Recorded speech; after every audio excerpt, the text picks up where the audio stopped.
Deputados pedem a criação de centros de diagnóstico do câncer no estado. A agricultura familiar pode garantir merenda de qualidade nas escolas públicas. E o Conselho Estadual de Educação apresenta relatório de atividades de 2016. O Jornal da Alerj começa agora.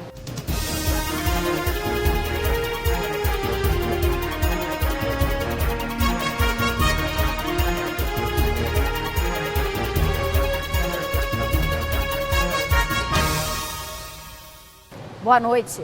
O Conselho Estadual de Educação apresentou nesta quarta-feira o relatório de atividades do ano de 2016.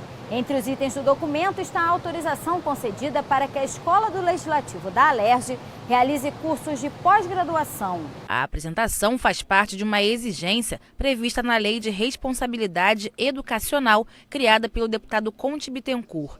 De acordo com o documento, a principal realização do Conselho em 2016 foi a regularização dos cursos oferecidos pelas instituições públicas do Estado. O ERJ, o ESO, o ENF e FAETEC tiveram todos os cursos reconhecidos pelo órgão. A conselheira Maria Celi Vasconcelos explicou o sistema utilizado para a otimização desse serviço. As instituições que têm o CPC igual ou superior a 3, elas não necessitam entrar com um pedido de renovação de reconhecimento de cursos, não é? E no caso das universidades, de autorização de cursos no Conselho Estadual de Educação, somente de credenciamento. Isso continua, elas precisam da autorização do Conselho para esse credenciamento. Mas a renovação, elas não mais precisam fazer isso, que era uma demanda imensa, porque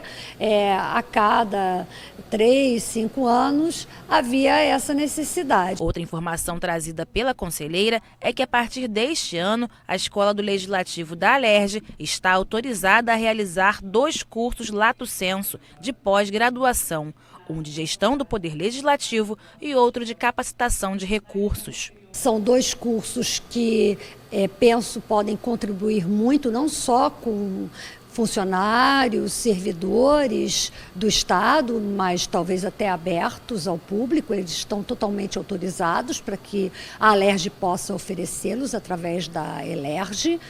E a partir desse credenciamento que o Conselho fez dessa escola do Legislativo, vocês, a Alerj, né, e a Elerj, poderão solicitar outros cursos de pós-graduação. O presidente do Conselho Estadual de Educação apresentou as demandas do órgão que ajudariam a melhorar os serviços prestados. Contratação de técnicos, reformas, compra de equipamentos são algumas das prioridades. Nós temos a necessidade de suprir a parte física do Conselho, né? A parte física, o acréscimo de funcionários, que nós temos poucos técnicos, né? Nós temos 16 técnicos hoje para 1.600 processos serem estudados, né? E necessitamos também do aumento do funcionário de administração. Preciso introduzir também o nosso trabalho num processo eletrônico para agilizar e diminuir a quantidade de processos que nós temos ainda em prateleiras, né? Para esvaziar as prateleiras, né, do nosso Conselho. O deputado Conte Bittencourt disse que a comissão vai apresentar uma emenda à Lei Orçamentária de 2018, que deve ser enviada à Alerj até 30 de setembro, pedindo recursos para suprir as necessidades do Conselho. Vamos apresentar uma proposta de reforço orçamentário. A gente entende as dificuldades que o governo passa hoje, mas o Conselho, a educação, tem recursos próprios, né, e parte desses recursos precisam garantir com que o Conselho funcione na sua plenitude. É um órgão que se transformou em órgão de Estado há pouco tempo, estamos falando aí em 3 anos.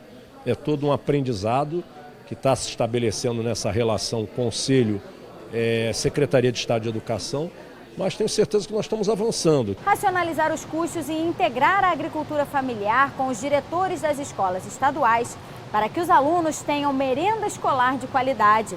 Esse assunto foi debatido na reunião do Fórum Permanente de Desenvolvimento Estratégico do Estado.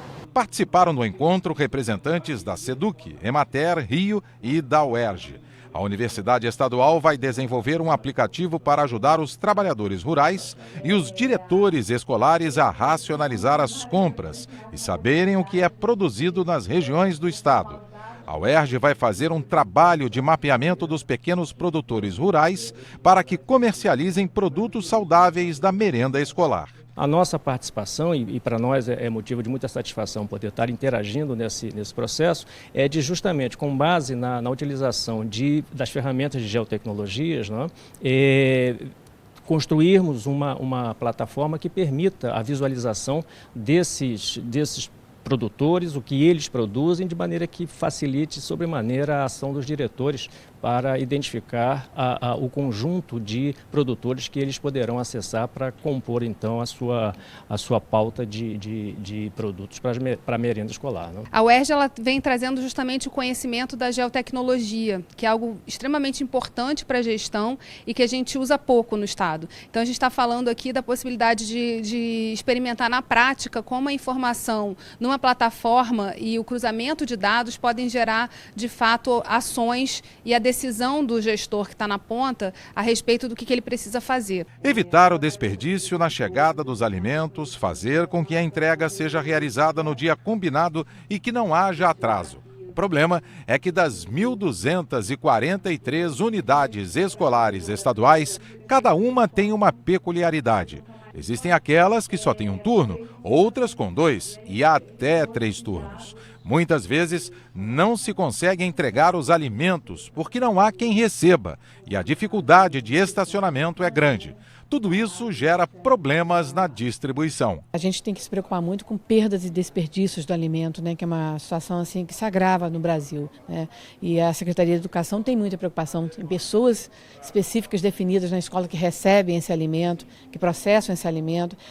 Isso é negociado com cada diretora, o momento da entrega, a frequência, um cronograma de entrega e principalmente determinados produtos como folhosas, né, que a gente tem um clima muito quente, né, as perdas são muito grandes, justamente para minimizar, né, e quase praticamente anular e fazer o aproveitamento total desses alimentos. As associações e cooperativas de produtores podem ajudar com informações sobre o que é vendido.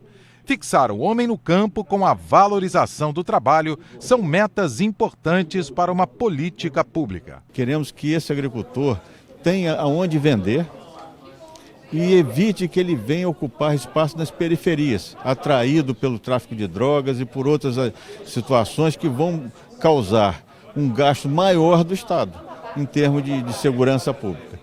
Entendendo que essa compra deve ser estendida, não só para as escolas estaduais, deve caminhar também para as universidades, para os presídios, quartéis de polícia militar e bombeiros, garantindo ampliação dessas oportunidades para o agricultor. O estado do Rio tem hoje cerca de 45 mil trabalhadores rurais. Ter o conhecimento de cada região ajuda no aumento da produção.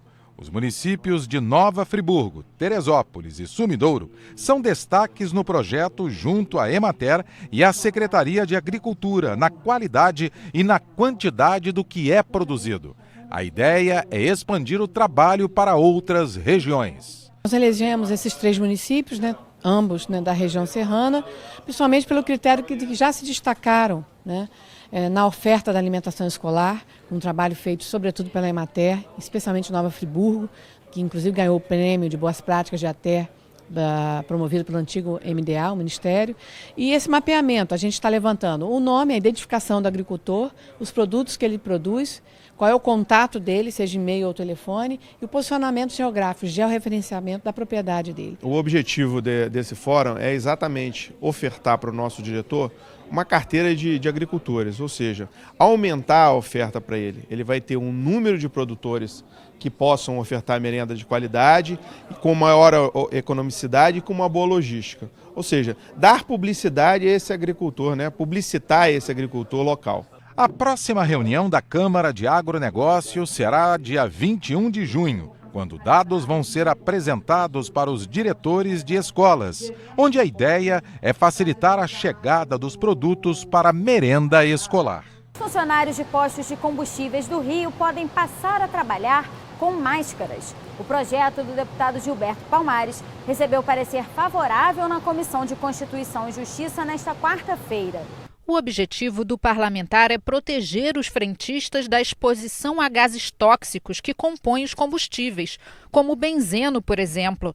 De acordo com o texto, as máscaras do tipo semifaciais devem ser fornecidas pelos postos. O projeto visa proteger a saúde, a integridade física dos profissionais dos postos de gasolina.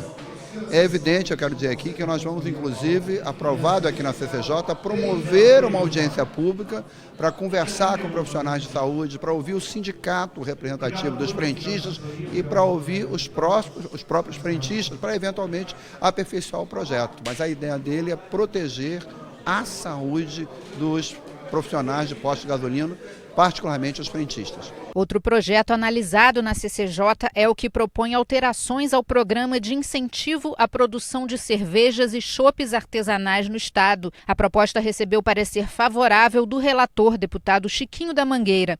O autor do projeto, o deputado Valdec Carneiro, explicou que as mudanças são para adequar a lei estadual às novas classificações estabelecidas pela legislação federal. Todo esse ofício de fabricação artesanal de cervejas artesanais ou também ditas especiais, merece toda a nossa consideração pela forma como está se espalhando no estado, o sul fluminense, na região serrana, na região metropolitana, no eixo Angra-Paraty. Em cada região do estado nós temos cada vez mais rótulos novos, marcas novas, oriundas do esforço de trabalho, do esforço de criação do empreendedor fluminense. Também discutida a proposta da deputada Zeidan, que cria um programa de bolsas de ensino de línguas estrangeiras para estudantes de baixa renda. A ideia da parlamentar é estabelecer convênios com cursos de idiomas do estado. O projeto recebeu parecer favorável do relator, deputado Carlos Mink. Dá essa oportunidade para que esses jovens, que tenham notas ali no mínimo de 7, seria a nota mínima, que tenha frequência escolar. Então, no projeto nós colocamos que tem que ter no máximo 20 faltas por ano, não pode ter mais do que isso.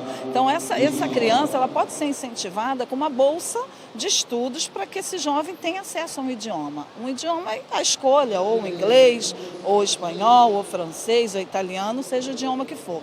Então, o Estado se comprometeria com essa bolsa de idiomas para os alunos que se inscreverem dentro desses requisitos. No plenário, os parlamentares analisaram o projeto que pede a criação de centros de diagnóstico do câncer em todo o estado. Nesta quarta-feira, os parlamentares analisaram o projeto que autoriza o governo a criar os centros de diagnóstico do câncer. A iniciativa é dos deputados Dr. Gotardo, Jânio Mendes e outros 13 parlamentares: Márcio Pacheco, Gilberto Palmares, Marta Rocha, Tio Carlos, Fatinha, Ana Paula Rechuan, Márcia Giovanni, Tia Ju, o Anderson Nogueira, Eliomar Coelho, Nivaldo Mulim, Daniele Guerreiro e Bebeto. Eles querem implantar esses espaços para a identificação precoce da doença. A matéria foi aprovada e segue para a sanção ou veto do governador. A criação desses centros de diagnóstico vai permitir a universalização do acesso ao diagnóstico. Hoje nós temos serviços interiorizados de radioterapia e quimioterapia. O que nós precisamos hoje é fazer com que essa fila ande através do diagnóstico. Quanto mais cedo diagnosticar, maior é a chance de cura. Então, é fundamental, tão fundamental quanto você ter uma emergência, é ter um serviço de diagnóstico. O uso de forma gratuita pelos elevadores que dão acesso para moradores dos morros do Cantagalo e Pavãozinho pode ser garantido por lei. A proposta do deputado Gilberto Palmares foi aprovada em segunda discussão e segue para a análise do governador. Nós temos tentado atuar na Alerj na questão da mobilidade urbana. E no Rio as passagens são, inclusive, muito caras, ficam às vezes inalcançáveis para os setores mais pobres. Então nós tivemos aprovado hoje um projeto já antigo. No passado nós apresentamos uma emenda que foi aprovada, garantindo a gratuidade no uso do teleférico a todos os moradores da comunidade do Alemão. Esse projeto garante a gratuidade no uso dos elevadores que são ligados ao Estado e que estão implantados em comunidades populares, como pavão, pavãozinho, como cantagalo. Operadoras de telefonia fixa e móvel podem ser obrigadas a atender os clientes nas lojas em até 15 minutos nos dias úteis e 30 minutos em vésperas de feriados, datas comemorativas e finais de semana. As empresas serão obrigadas a fornecer senha com ordem de chegada, data e horário para comprovar o tempo de espera. Quem descumprir a regra poderá ser multado e o texto de autoria do deputado Pedro Augusto foi aprovado em segunda discussão e precisa ser sancionado pelo governador para se tornar lei. Já os deputados Paulo Ramos e Dr. Julianelli querem criar o programa Mãe Canguru nos hospitais e maternidades do estado. A ideia é que pais de crianças prematuras possam ter contato pele a pele com os recém-nascidos, ajudando a acelerar a evolução do quadro dos bebês. A matéria foi aprovada em segunda discussão. É essencial para a recuperação de qualquer paciente, principalmente o recém-nascido e mesmo aqueles que não são prematuros, mas têm algum problema de saúde, a participação da sua mãe no tratamento. Ele se sente mais seguro, ela pode também continuar amamentando em horários corretos, previstos. Então tudo isso vem no sentido de facilitar a recuperação das crianças. Ele vem também como uma medida de economia dos gastos públicos. Por quê? O tempo de internação com certeza diminui com a aprovação desse projeto. Estabelecimentos hospitalares, públicos ou privados, podem ser obrigados a dar atendimento de emergência e integral a pacientes com suspeita de infarto agudo do miocárdio nas primeiras 12 horas do início dos sintomas. Em caso de indisponibilidade de leitos na rede pública, o paciente deve ser encaminhado para o hospital particular mais próximo, custeado pelo governo. Os profissionais que se recusarem a cumprir a norma podem ser processados administrativamente e os estabelecimentos podem ser multados. O projeto da deputada Ana Paula Rechuan foi aprovado em segunda discussão e pode virar lei. Você salva um paciente de um infarto se você conseguir atendê-lo nos primeiros 10 minutos. Principalmente, ou pelo menos na primeira hora, né? Então, os primeiros 10 minutos são essenciais para que seja realizado o eletro e na primeira hora o ideal é que o atendimento já esteja acontecendo e que ele já esteja usando a medicação ou fazendo a angioplastia. Então o tempo é imperial em salvar ou não um paciente com infarto. E a gente sabe hoje que o infarto é a doença que mais mata no mundo. E como essa brevidade no atendimento é que vai salvar a vida, o que o projeto quer é que esse paciente receba o primeiro atendimento no hospital mais próximo, que ele passe mal. O serviço de empacotador nos caixas de atendimento prioritário em supermercados podem se tornar obrigatório. O projeto dos deputados Fábio Silva e Gilberto Palmares foi aprovado em primeira discussão e precisa passar mais uma vez pelo plenário. Eu já vi em várias situações, por exemplo, idosas no supermercado Extra, cheia de pacotes e não conseguindo se locomover porque não tinha obrigação de ter um empacotador ajudando. Então nós estamos apresentando um projeto dizendo que pelo menos nos caixas de atendimento prioritário será obrigatória a presença do empacotador para garantir a cidadania plena, não apenas dos idosos, né? Os idosos também mantêm casa, os idosos também se locomovem, então você tem que ter equipamentos e iniciativas que permitam a eles agir com autonomia. Já o deputado Carlos Mink quer que os registros do Sistema de Informação, Programas e Serviços de Saúde, Assistência Social, Cidadania, Direitos Humanos e Segurança relativos à atenção às mulheres tenham o campo de orientação sexual com os quesitos homossexual, bissexual e heterossexual. O projeto recebeu 23 emendas e retornou às comissões. O governo pode criar um cadastro estadual de alunos superdotados ou com altas habilidades matriculados na rede de educação básica e superior do Estado. A ideia é incentivar a elaboração de políticas públicas voltadas ao desenvolvimento das potencialidades desses estudantes. O texto do deputado Valdec Carneiro foi aprovado em primeira discussão e retorna à pauta para outra votação.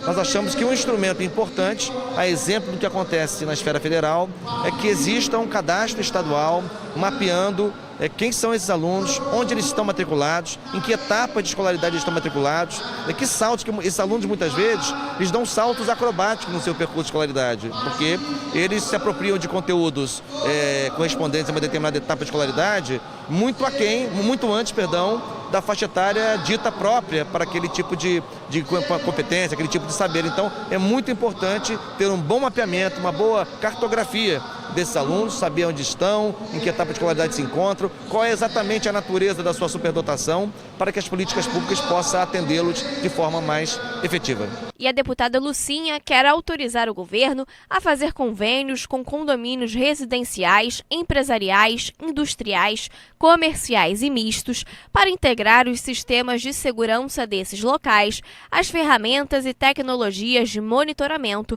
utilizados pela Polícia Militar. Os custos da integração ficam a cargo dos condomínios. A proposta foi aprovada em primeira discussão. Esse projeto vai resolver definitivamente a questão da legalidade sobre esse tipo de trabalho que já vem sendo feito. Essa integração já existe de forma irregular, nós estamos dando legalidade a isso e vamos dar segurança à população, porque se nós não temos segurança na cidade, por o efetivo da Polícia Militar ser bem menor, a partir do momento que você pega os condomínios residenciais, mais os condomínios empresariais e através dessas ferramentas tecnológicas, essas inovações todas, consegue trocar informações no momento que é necessário, no momento que está acontecendo, às vezes, um roubo ou apenas uma entrega de mercadoria com uma pessoa que não está identificada, isso a gente consegue resolver rapidamente. Instituições de acolhimento de idosos, públicas ou particulares, podem ter que instalar sistemas de segurança com monitoramento por câmeras de áudio e vídeo nas áreas internas e externas, espaços de usos comum e acessos de entrada e saída. O projeto do deputado Valdec Carneiro foi aprovado em primeira e retorna ao plenário em segunda discussão. Segurança não só dos estabelecimentos asilares, estabelecimentos de longa permanência para idosos, mas sobretudo a integridade desses mesmos idosos. No Rio de Janeiro nós temos assistido com estupor, com absoluta consternação, situação de idosos que sofrem maus tratos nessas casas de longa permanência, a notícia de morte, inclusive, o que é absolutamente inaceitável e muito ruim, é dramático até. E nesse sentido, uma das iniciativas que nós estamos achando que a Assembleia pode desenvolver é obrigar, por lei, que essas casas de longa permanência para idosos sejam obrigadas a instalar dispositivos de segurança, de monitoramento, de áudio, de vídeo, preservando naturalmente a intimidade. Os deputados vão apresentar projeto de lei para criar comitês estaduais e municipais de fiscalização e monitoramento do programa Identidade Jovem do governo federal. O ID Jovem é um documento que garante o direito à meia entrada aos jovens de baixa renda entre 15 e 29 anos em eventos culturais, artísticos e esportivos.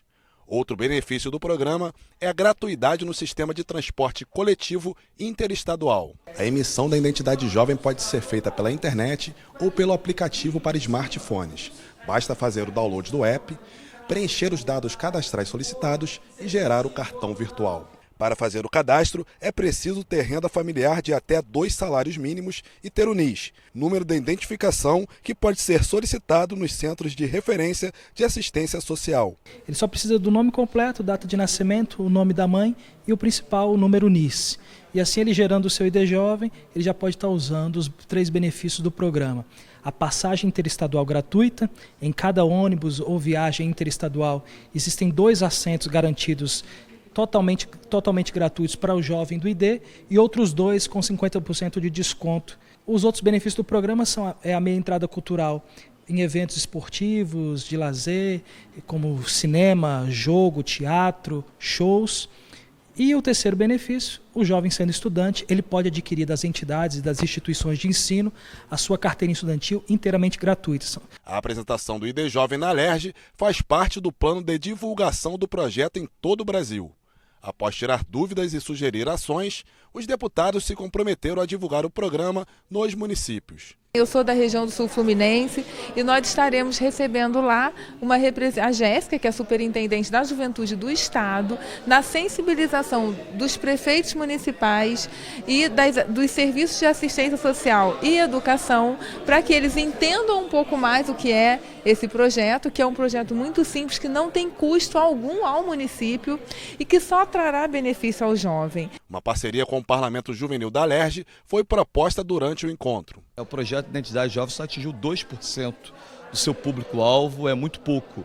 E a gente pode colaborar porque a gente acredita demais no protagonismo da juventude e nesse protagonismo a garantia dos direitos e a ampliação dos benefícios sociais para que a gente possa ter uma expansão clara exatamente dos direitos que esses jovens têm. O Parlamento Juvenil hoje, sem dúvida, é o maior projeto de política pública de juventude do Estado, já conversa com essa juventude de maneira grandiosa em todos os 92 municípios do Estado, o que certamente é fator preponderante para que a gente possa também estar ampliando o IDJ. Vamos auxiliar, principalmente a partir da divulgação do concurso da bandeira do Parlamento Juvenil, que começa no mês de agosto. O deputado Rafael Pisciani, que presidiu a CPI da minha entrada na Alerj, lembrou que é preciso criar mecanismos de fiscalização para que o benefício seja respeitado e cumprido por empresários e produtores. Uma das questões que mais determinam a eficácia ou não desses direitos é saber que eles serão cumpridos e, se não forem, terá punição para quem desrespeitar. Então, a primeira proposta que sairá dessa reunião de apresentação, já que a Secretaria Nacional de Juventude nos trouxe hoje, foi uma grande apresentação de divulgação desse programa ID Jovem, é um projeto de lei assinado por todos os deputados que participaram e aqueles que tiverem o interesse de aderir, propondo um comitê de fiscalização, que vai envolver a sociedade nisso. A fiscalização não vai ser feita por parte da Alerj ou por parte do governo do Estado. Ela vai ser feita no âmbito de cada município por uma comissão criada dentro desse município. O lançamento estadual do programa está marcado para o dia 29 de junho no Museu da Manhã. A meta é que em 2018, 50 milhões de jovens brasileiros estejam utilizando o benefício. Nós acreditamos que nos próximos meses, com o programa ID Jovem aqui no estado do Rio de Janeiro e com essa caravana de divulgação que estamos fazendo nos municípios, nós tenhamos um alcance maior da juventude. O Jornal da Alerj fica por aqui. Você pode acompanhar a programação também em nosso site e pelas redes sociais. TV Alerj, o canal do povo fluminense. Até amanhã.